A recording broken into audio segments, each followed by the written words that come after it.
Welcome to the Susquehannock High School Guide to Requesting Courses through the Sapphire Community Portal.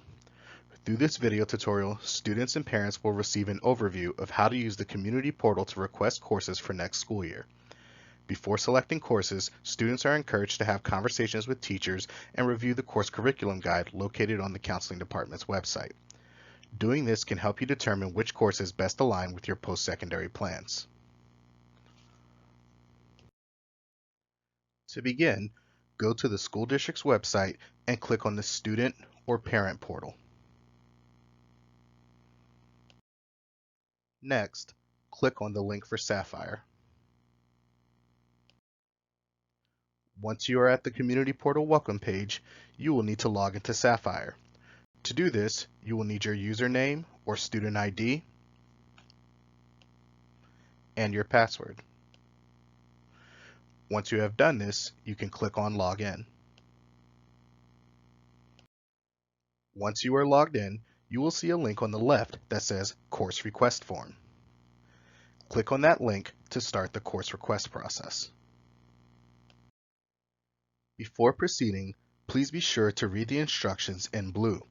Following these instructions will give you a better chance of getting the courses that you most want to have next year. Before starting to make requests in the course request form, there are a few things about the Sapphire system that students and parents should be aware of.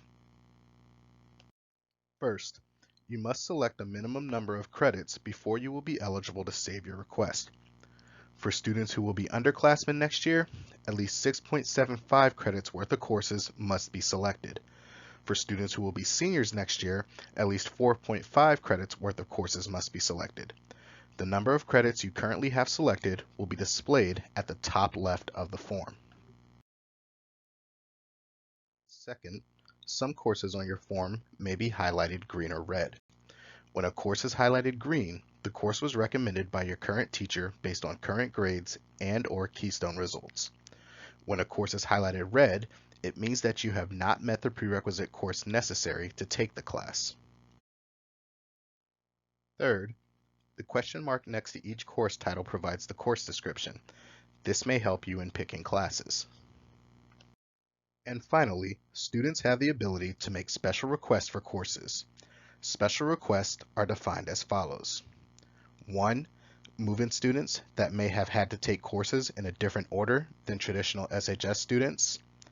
2. If you are interested in the possibility of an independent study and have already talked to the supervising teacher. 3. If you are currently a junior and interested in the possibility of a senior aide position next year with a teacher and have already talked to that teacher. And 4. If Sapphire will not let you select a course, but you believe that this is an error. Special requests will be reviewed during individual meetings with your school counselor. You are now ready to go to the course request form. Do this by clicking on the Fill Out Course Request Form button. The first set of courses that will be seen at the top of the form are required courses. These are your core classes. Under each course subject area, there will be a list of courses that you can select by clicking the toggle next to their titles. You should already have courses in these required areas selected for you. In the event that you would like to choose an alternate course, you can deselect the toggle for the course and select the toggle for another option. However, for this change to be official, you must also turn in a course waiver form, which can be found in the counseling office. After registering for your core courses, you may see a section on the course request form that says mandatory courses. Depending on your grade level, there may be a course that you are required to take. Finally, the last section of your course request form will feature your elective courses separated by their departments. To view all of the electives in a department, click on the gray bar with its name to open that section and see the courses of interest. To select a course, you will click on the toggle to the left of the course's name. After choosing your required minimum number of credits, you are highly encouraged to select multiple alternates. You will do this by selecting the toggle to the right of the course's name, as I have done here with Intro to Video Production. Your first choice selections may not all fit into your schedule, so alternates will be given preference.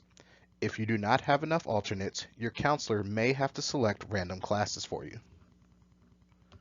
When you have completed your course selection, click the purple Submit button at the bottom of the page.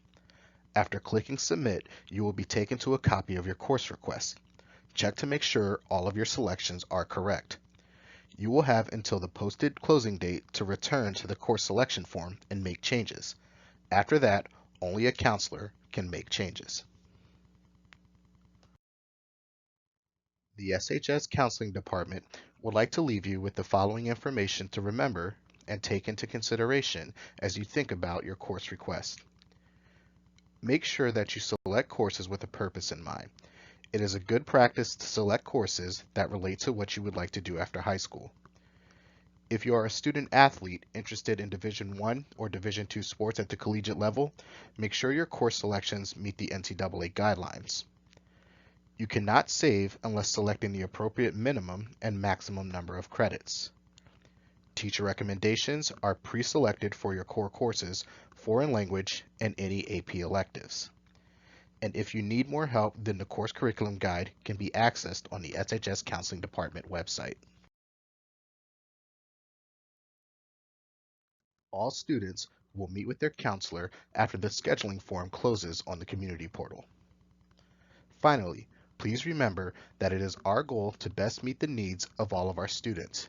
However, please be aware that requesting a course does not guarantee that you will receive it on your schedule.